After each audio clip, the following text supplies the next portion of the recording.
নমস্কাৰ। আজি ছাইটৰ যিটো আমাৰ প্ৰথম ছাইট আৰম্ভ কৰোঁতে যে আমালোকে কি কৰোঁ, প্ৰথমত ছাইটত যাওঁ।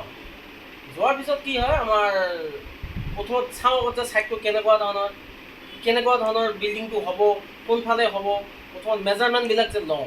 তাৰপিছত কি হয়, আমাৰ ফাৰ্ষ্ট টাইম কেম্প আৰম্ভ কৰোঁ। কেম্প মানে কি হ'ল, যেনেকুৱা লেবাৰৰ কেম্প, ঠিক আছে, বা আমাৰ ষ্টাফ থকা কেম্প বা ইঞ্জিনিয়াৰ থকা কেম্প কেনেকুৱা ধৰণৰ হয়, তাকে মই মানে ড্ৰয়িং আঁকি আছোঁ। আমাৰ মানে কি অট'কেড মই নাজানো ইমান, অট'কেডৰ বাহিৰে মানে এইটো মানে মেনুৱেলি বনাই আছোঁ, ঠিক আছে। মেনুৱেলি এটা মই বস্তু দেখাইছোঁ যে ছাইডৰ কেম্পটো কেনেকুৱা, হা, যেনেকুৱা আমাৰ ছাইডৰ মেজাৰমেণ্টবিলাক আনিছোঁ। প্ৰথম মেজাৰমেণ্ট আনিছোঁ আমালোকে এইটো, প্ৰথম দিছে আমাক এইটো যেনেকা, হা, আমাৰ এই হিচাপত মেজাৰমেণ্টটো আনিছোঁ। এইটো প্ৰথমত এনে ৰাফত মাপি আনিছিলোঁ এনেকৈ। ছাইড হ'ল আমাৰ লাওখোৱা হাই স্কুল, ঠিক আছে, তাত নতুনকৈ বিল্ডিং হ'ব, লাওখোৱা হাই স্কুলত। তাত এনেকুৱা ধৰণৰ কেম্পটো মানে মাটি হিচাপত মেজাৰমেণ্ট কৰি আনিছোঁ।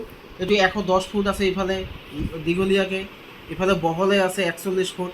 তাৰ সেই হিচাপতে মানে কেম্পটো ৰাফত বনাই আনিছিলোঁ, হা। এতিয়া কেম্পবিলাক মানে ৰুমবিলাক বনাম। ৰুমবিলাক বনাম মানে কি, এইটো হ'ল কেম্প, হা। এইটো আছে ৰাস্তা, ইফালে ৰাস্তা আছে।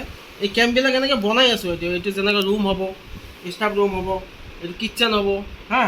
এই তেনেকুৱা ধৰণৰ আমাৰ ষ্টাফ বেডৰুম হ'ব, ষ্ট'ৰ ৰুম হ'ব, বস্তু বাহিনীবিলাক যিবিলাক আমাৰ চিমেণ্ট, বালি, ৰড এইবিলাক থাকিব যে সেইবিলাক থাকিব। মেচন পাৰ্টি, যিটো আমাৰ মিস্ত্ৰী পাৰ্টিয়ে থাকিব, তেওঁলোকৰ কাৰণে লেবাৰবিলাক। তাৰপৰা হেড মেচন যিয়ে থাকিব, তাৰ কাৰণে বেলেগকৈ ৰুম। তাৰপিছত ফিল্ড লেবৰেটৰী থাকিব, এইটো ফিল্ড লেবৰেটৰী ৰুম আছে, এইটো বেলেগকৈ। এইটো আছে মেচন পাৰ্টিৰ কিটচেন, কাৰণ তেওঁলোকেতো নিজে ৰান্ধা বাঢ়ি কৰি খাব, এইটো কিটচেন। আৰু এইটো আছে অ'পেন স্পেচ, যে ইয়াত ৰড শ্বড বেণ্ড কৰিব, চিমেণ্ট, বালি, পাথৰ ইয়াত মানে আৰু পৰিব, চিপছবিলাক তেনেকুৱা ধৰণৰ বনাই আছোঁ। তাৰপিছত তেওঁলোকৰ সুবিধাৰ কাৰণে এইটো লেট্ৰিনৰ, যিটো আমাৰ লেট্ৰিন বনোৱা হ'ব, হা, এইটো বনাই আছোঁ মই। এইটো লেট্ৰিনৰ চিট, হা। এইটো দুটা লেট্ৰিন হ'ব, হা, আমাৰ অফিচ ষ্টাফৰ কাৰণে আৰু এটা লেবাৰ চেবাৰৰ কাৰণে। এইটো আছে ইউৰিনেল পেচাব কৰাৰ কাৰণে, এইটো দমকল। তেনেকুৱা ধৰণৰ বনাই আমালোকে দিওঁ। এইটো অট'কেড নজনাৰ কাৰণে এইটো হৈছে, ঠিক আছে। এনেকুৱা ধৰণৰ হয় আমাৰ।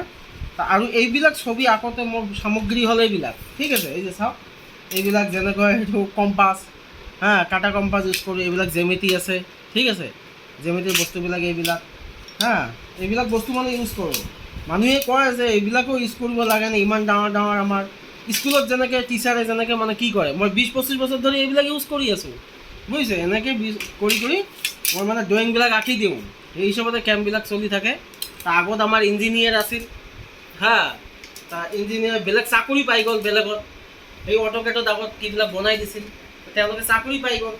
চৰকাৰী চাকৰি পালেতো চবেই যায়, সেই হিচাপত এতিয়া বনাই আছোঁ। এইবিলাক বস্তু বনোৱাৰ পিছত এতিয়া ঘটনা হ'ল যে এইবিলাক বস্তু কেম্পটো ড্ৰয়িংটোহে বনাই দিছোঁ। তাৰপিছত মেটেৰিয়েলছটো কি লাগিব, যে আমাৰ বাঁহৰ যিহেতু হ'ব, কেম্পটো হ'ব বাঁহৰ, মেটেৰিয়েলছটো কি হ'ব, মেটেৰিয়েলছটো মই পিছত জনাই আছোঁ, যে কিমানটা বাঁহৰ পষ্ট লাগিব, কিমান টিং লাগিব, কিমান ৰছী লাগিব, কিমান GI তাঁৰ লাগিব, হা, কিমান বেৰা লাগিব, কিমান দুৱাৰ লাগিব, খিৰিকী টাইপ থাকে, বাৰাণ্ডাত কিমান লাগিব, সেইবিলাক পিছত মই জনাই আছোঁ, ঠিক আছে। আপুনি ভিডিঅ'টো চাই থাকিব, কমপ্লিট জানিব পাৰিব যে এটা ছাইডত কেম্প বনাবলৈ কি লাগে, ঠিক আছে।